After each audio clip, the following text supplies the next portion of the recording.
How's it going, everybody? Patrick here, just to give you a quick idea on how to get into a fat burning state. Okay, so it is in the booklet, it is in the metabolic diet handout. It's in quite a lot of stuff that are found in the members area, but it's kind of hard to get your kind of head around it. Okay, it is quite actually sort of a simple process once you understand it, but reading it, it's kind of hard to, really kind of take it in. Okay, sometimes you just kind of get lost in words. So I know that, whenever we do kind of have people up, we bring people up every now and then. If you're doing kind of like a half PT session, we go through the nutritional side of things, that people do actually get quite a good understanding of it rather quick. Okay, but it just needs to be explained to you. You need to have someone kind of describe it to you in, talking more so than kind of reading it. Okay, so fat burning. First of all, we have to talk about kind of the two energy sources that are most kind of prevalent in us and that we burn at any time. Okay, and that is sugars and fats. Okay, now at any one time you're burning a ratio of each, a ratio of sugars or ratio of fats. You're rarely kind of just sort of like, burning just one. Okay, I know that you're always on some level burning just fats. You're not always just burning sugars. You're always going to be burning fat on some level, and there are kind of ways to like alter your diets that you're just burning fat, things like ketosis, like the Atkins diet. But to be honest, I don't really think they have much place in sort of like an athletic body, okay, or a fit body. Okay, so two energy sources. Number one is sugar, and number two is fat. Okay, and there it is on the seesaw, okay, in the sort of a balancing act. Okay, so what we're looking to do is we're trying to get this fat right down into a fat burning state. Okay, so you could see that if your body is only burning a ratio of two energy sources, it makes sense that if you were to take one away, you'd be burning more of the other. Okay, and that's actually how the body works. The body adapts, can adapt very well. So in the decline of sugar, when you stop eating carbohydrates, your body actually sends signals around your body. I won't go into the technical side of it now, but it sends hormonal signals to your fat cells to actually release. Okay, so I'll just touch on it really quickly, right? So a fat cell, all cells in your body have essentially what's like a little car park space.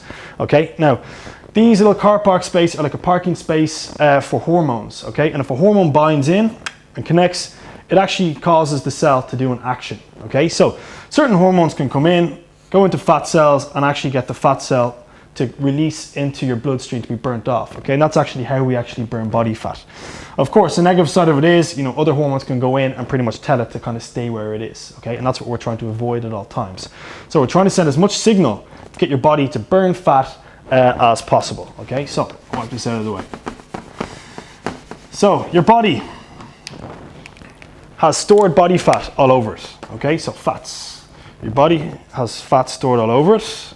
Write this in green, and that's essentially what you're trying to tap into.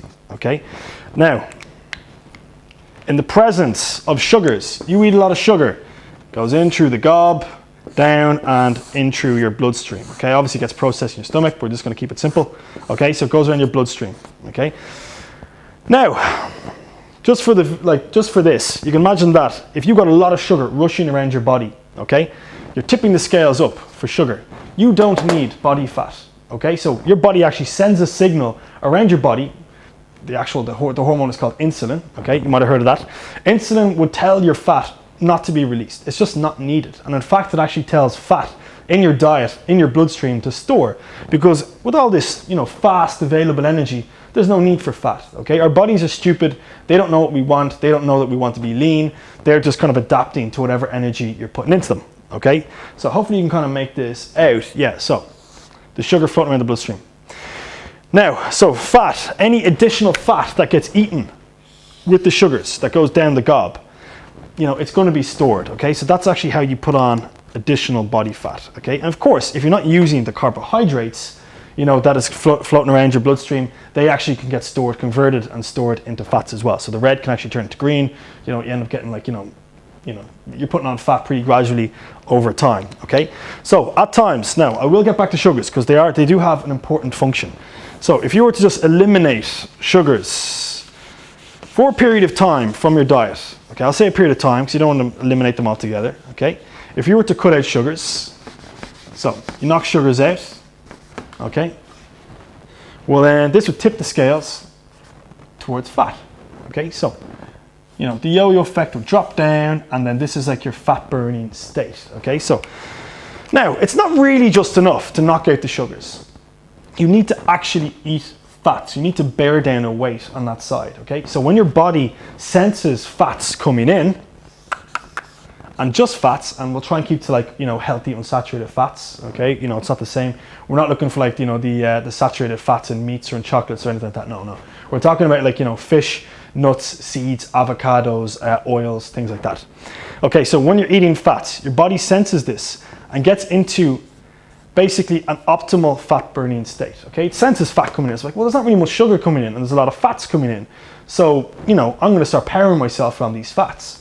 Now, the whole thing about it is that if you're eating kind of a relatively, you know, careful diet, you know, if you're eating nothing but like, let's say, fish, chicken, you know, veg and fats, you know, you're staying away from all the carbohydrates that make you hungry and you're eating a lot of veg, chances are it's hard to overeat these things, okay? So you're probably gonna have, if you have a metabolism of 2,500, you could be eating maybe like 1,500. That's like a lot of meals. That's like, you know, 5 decent meals of like meat, fish or veg with fats. Okay, and you're losing about 1,000 calories a day, okay? So we want that 1,000 calories to come from body fat, okay? And in the presence of fats, because this 1,500 here actually contains fats, if I can get the lid off, this actually contains fats, okay? It's gonna keep you in a fat burning state. So generally this is gonna come from body fat, okay? The excess that isn't found in your actual food will come from fat, okay? Because we do know that in the presence of fats, you will send that hormonal signal around to actually mobilize other fats to burn off, okay?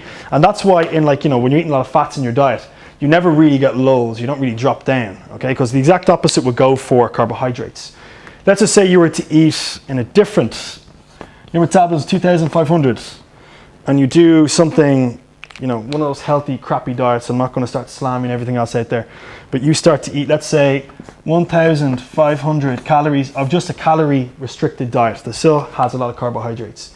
You know, like certain meals that would have like a healthy lasagna or some bollocks like that. Okay, so you're now burning 1,000 calories a day, grand. But when your body is in, let's say, essentially a sugar burning state.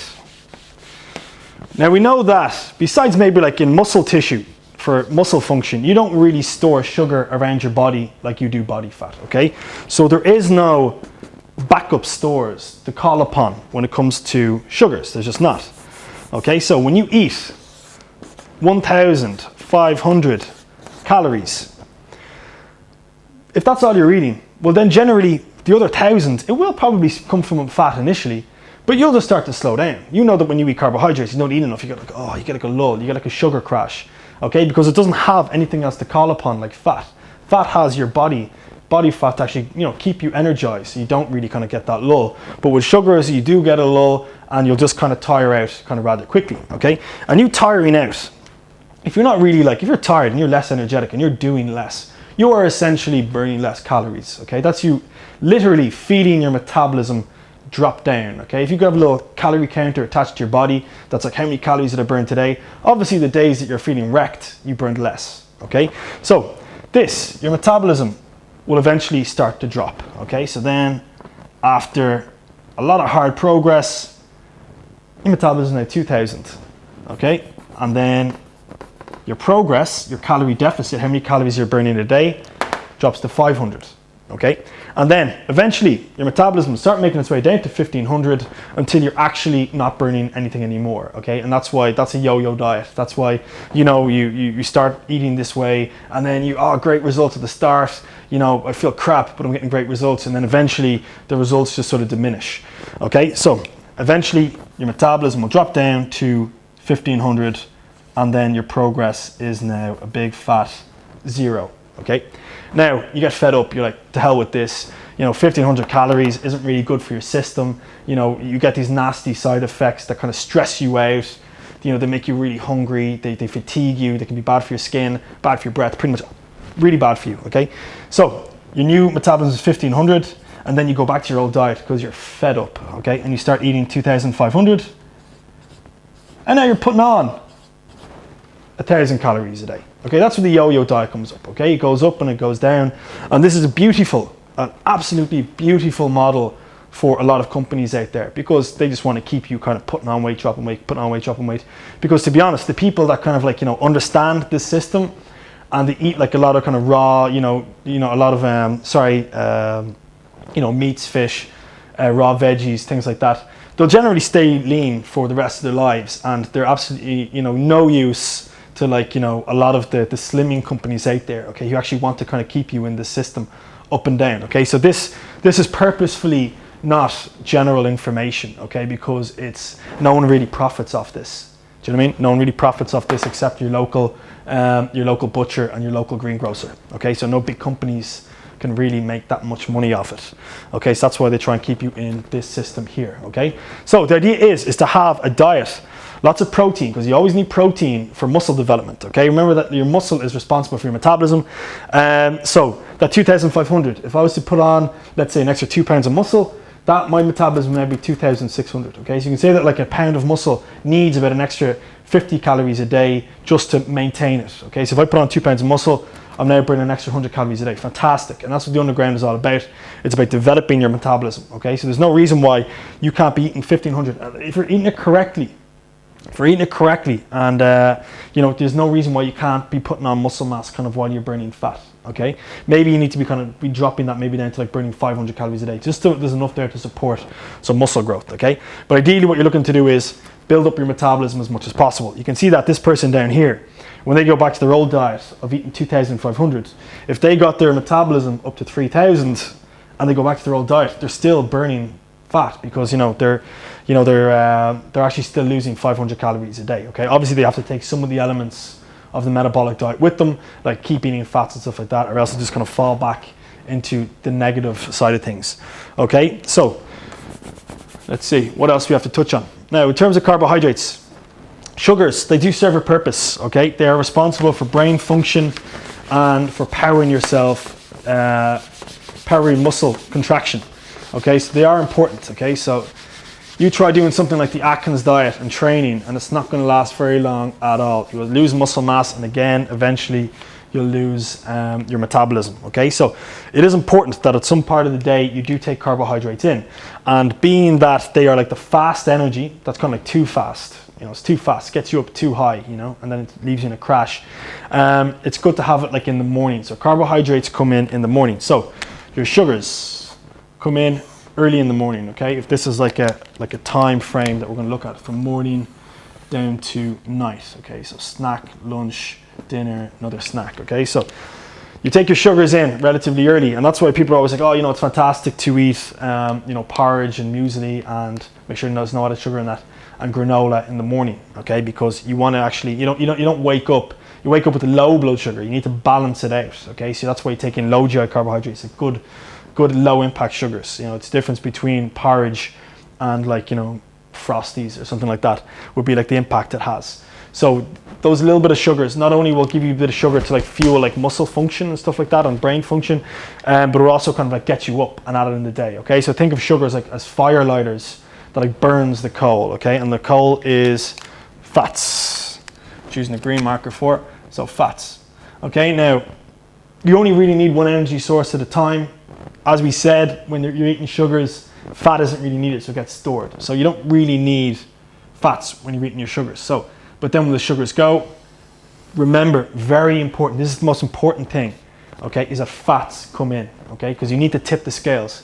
You need to have fats coming in, even if you're, eating an extra 500 calories of fats per day. People would be like, oh, that's 500 calories, that's progress. It's not. You need to get yourself into that fat burning state, or else you're not really going to see consistent progress. You're not going to maintain muscle mass, and it's really just not going to work for you, bottom line. And then protein, use the blue. Protein, it's responsible for your metabolism, for muscle growth, so you want to have that generally coming in. You're always recovering. The day after you train, you're recovering. The next day you're recovering, you're always recovering. Your muscles are always rebuilding with amino acids that you eat. So it is important that you take that in at a pretty consistent level. Okay, so sugars come in early, fats come in out later through the day, making this your fat burning block. That's when you're burning fat. Okay, up into bedtime. Okay, you want to be burning fat through the night. You should wake up. When you wake up in that morning, you should wake up kind of eating fat rather flushed, probably like at your leanest when you wake up at that point. Okay, then you wake up, but you're feeling lean, but you're also feeling a bit groggy. Oh God, I can't think. So have your sugars, fuel your brain function, get yourself up for the day. And when it gets to like lunchtime, knock out the carbohydrates. Just keep with the fats. If it's about preparing yourself, like fish, chicken, veggies, especially the green cruciferous veggies like broccoli, cauliflower, cabbage, spinach, just get them into you with some fats. It doesn't have to be some like beautifully constructed meal. Okay, you can just have like some like fish and veg, and you're like, oh, how do I get some fats in there? You know what I mean? Peanuts. It could be a spoon of peanut butter. It doesn't really matter. You just need to get it in. It can be something separate that you're just taking in. Okay, so I actually instruct people in a work day. They're like, oh God, I'm finding it really hard to get in my fats.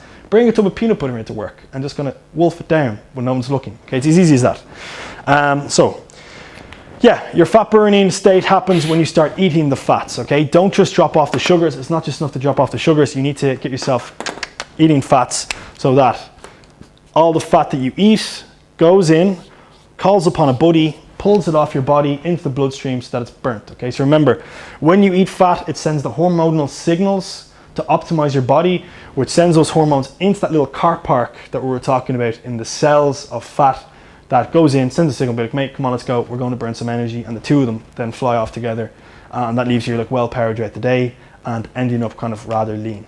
Okay, hopefully that made sense. If it didn't, just read the booklet and then just watch this video again. Okay, because this is probably, if you want to kind of be lean for the rest of your life, this is probably the most important thing you could ever know. I'm not just saying that lightly, it is. Okay, the understanding of this and how you burn fat is actually what will make you lean. Okay, not the crap that you buy, especially not the crap you buy from pharmacies. It drives you mad. Okay, it's useless. So a good understanding of what you need to eat. There's information up on the site in the members area. If you have any questions, you can email me, info@underground.ie or patrick@yourfitness.ie, or else you can just kind of catch me in house if you have any questions on it. Okay, so we still offer the half PT consultation sessions up here to kind of go through what you're eating and give you a better understanding of what you need to do, get you like to write down a diet log and be like, well, are you feeling tired here? We'll just come on in. Yeah, you can come in. Say hello to Cormac. So you can eat, yeah, as I said, you can come up, get a kind of like half consultation to go through your diet, see where you might be going wrong, okay? Because it all has a bearing. If you're tired at any point, there's something going wrong there, okay? A good fat burning state should be constant energy, no cravings, a good mood, and what have I got? Cravings, energy, mood, and you're never hungry, okay? So important as well for your metabolism to eat kind of regularly, okay? Because if you're only having like chicken and veg, it's not going to be long before you get hungry. So try and eat like every 3-4 hours just to keep your like metabolism humming, okay? So any questions, again, email me or catch me in class. I'll probably put this up on Facebook, so if you have any questions, you can just kind of post them underneath and I'll answer them. I'll reply to them, okay? Right, so I'll see you in the underground soon.